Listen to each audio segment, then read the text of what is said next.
ढोल नगाड़ों की गूंज, घर के आंगन में सजावट की चमक, मेहमानों की भीड़ और हर तरफ चहल पहल। रामकिशोर जी का आंगन उस दिन सचमुच किसी उत्सव से कम नहीं लग रहा था। उनका बेटा अमित शादी के बंधन में बंधने वाला था और दुल्हन थी सुहानी। निखरी हुई सूरत, शादी पर खूबसूरत मुस्कान और आंखों में सपनों की पूरी दुनिया। मंडप में पंडित जी मंत्रोच्चार कर रहे थे, रिश्तेदार इधर उधर भाग दौड़ में लगे थे। रामकिशोर जी अपने बेटे को देख रहे थे और भीतर से एक तसल्ली पा रहे थे, चलो अब घर में फिर से रौनक लौटेगी। इस घर में अब कुल 4 लोग रहने वाले थे।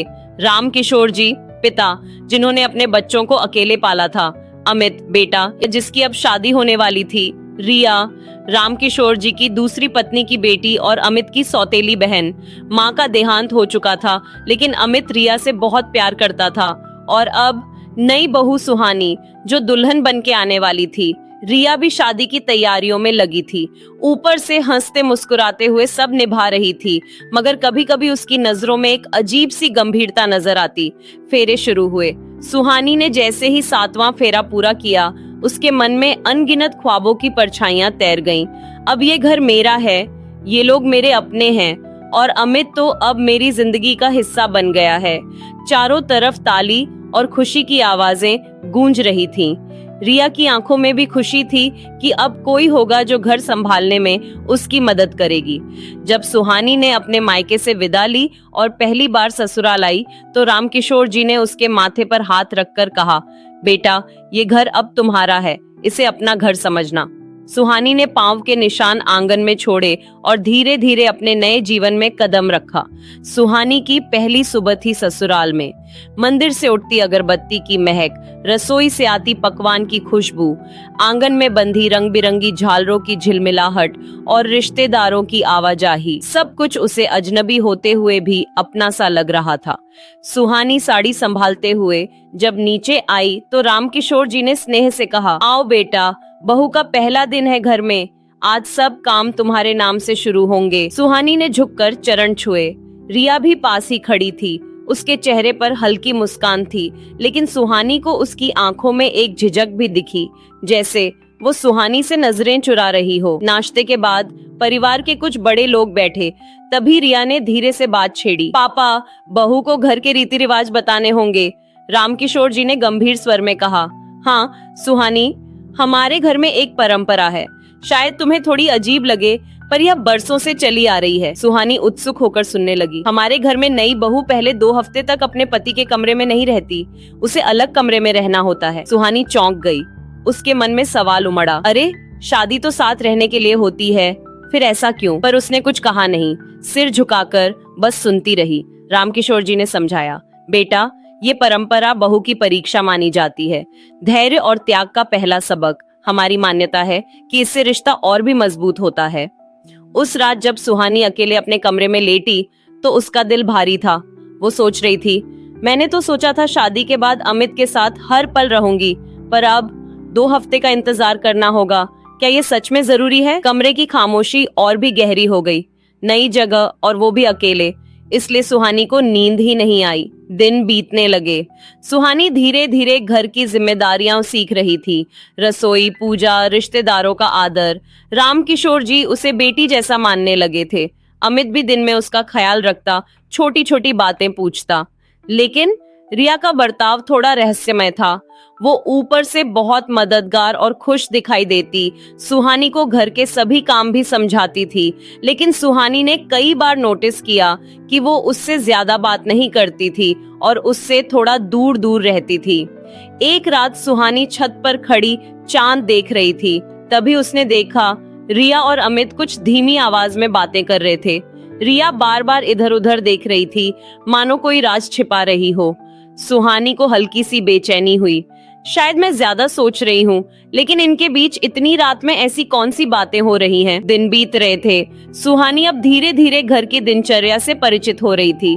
रामकिशोर जी सुबह पूजा करते और उसे भी बिठाते। अमित ऑफिस जाने से पहले हंसकर कह देता, आज ज्यादा थकना मत और खाना टाइम से खा लेना। छोटी छोटी बातों में उसका ख्याल रखता। रिया घर के कामों में हाथ बटाती, कभी सुहानी को रसोई की बातें समझाती, कभी पुराने रिश्तेदारों की कहानियां सुनाती। उसका स्वभाव बुरा नहीं था, पर कहीं ना कहीं एक अजीब सी दूरी उसके व्यवहार में बनी रहती थी।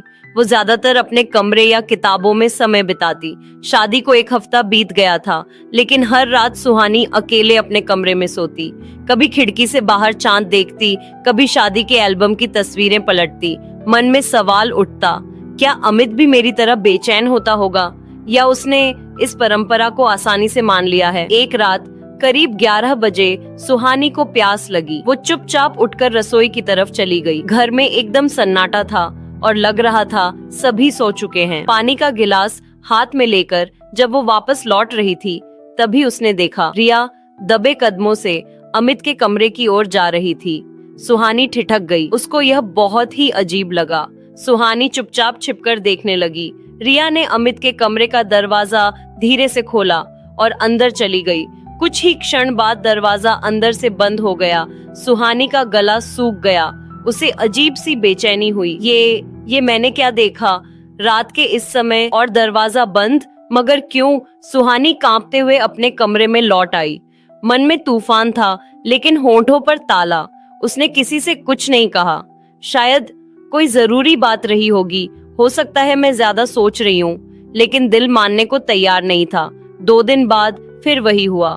रिया आधी रात को अमित के कमरे में गई और दरवाजा बंद कर दिया। इस बार सुहानी का शक और गहरा हो गया। उसकी आंखें भर आईं।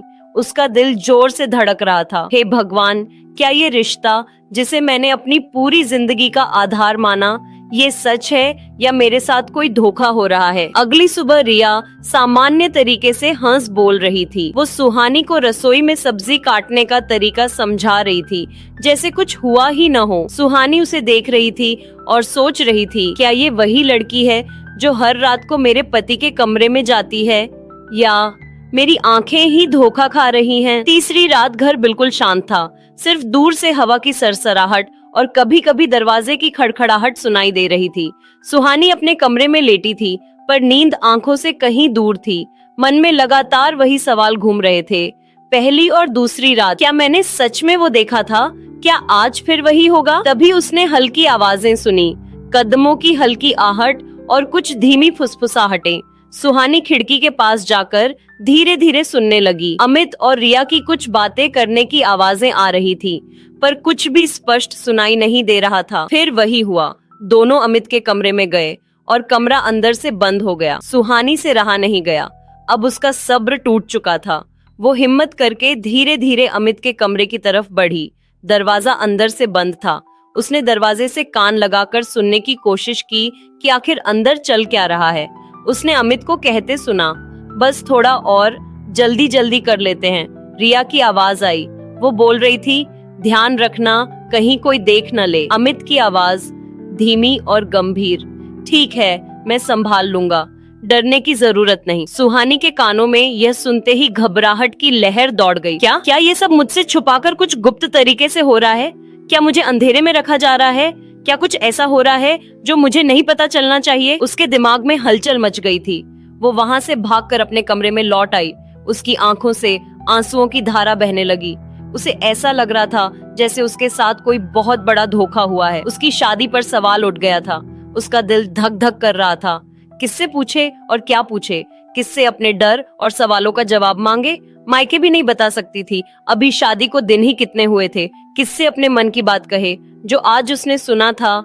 बस थोड़ा और, डरने की जरूरत नहीं, संभाल लूंगा। ये सभी बातें उसके मन में शक का कारण बन गई थीं। सुहानी के दिल की धड़कन तेज हो गई और आंखें भर आईं। उसका पूरा शरीर कांप रहा था। बिस्तर पर बैठकर उसने सोचा, रात के इस समय ये बातें, क्या सच में कुछ गलत हो रहा है, या मैं ही अपनी आंखों देखी और कानों सुनी पर ज्यादा ही भरोसा कर रही हूँ? मैं क्या करूँ? कमरे की खामोशी अब डरावनी लग रही थी। सुहानी का मन घबराहट और शक के जाल में फंस चुका था। सुहानी खिड़की के पास खड़ी चांद की रोशनी में खुद से कहती है, मैं अब चुप नहीं रह सकती, मैं सच जानूंगी, चाहे सच कितना ही अजीब क्यों ना हो। मन में सवालों का तूफान उठ रहा था। दिल में डर था और मन में उलझन कि अगर ये सच है तो उसकी पूरी जिंदगी बदल जाएगी। सुहानी की आंखों में डर और शक की लहरें दौड़ गईं। उसने खुद से पूछा, क्या सच में मेरे पति और उसकी बहन के बीच कोई गलत रिश्ता है? क्या मेरी शादी अब भी सुरक्षित है? क्या मुझे भरोसा करना चाहिए या ये सिर्फ मेरी गलतफहमी है? और अगर ऐसा नहीं है तो आखिर ये सब क्यों हो रहा है? तो दोस्तों, ये था हमारी कहानी का पहला भाग, लेकिन असली राज तो अभी बाकी है। क्या होगा आगे जानने के लिए सुनिए दूसरा भाग सिर्फ कहानी की बगिया पर। और हाँ, सब्सक्राइब करना मत भूलें ताकि अगली कहानी आपसे छूट ना जाए, क्योंकि कहानियों का सफर कभी खत्म नहीं होता और यही है कहानी की बगिया की पहचान।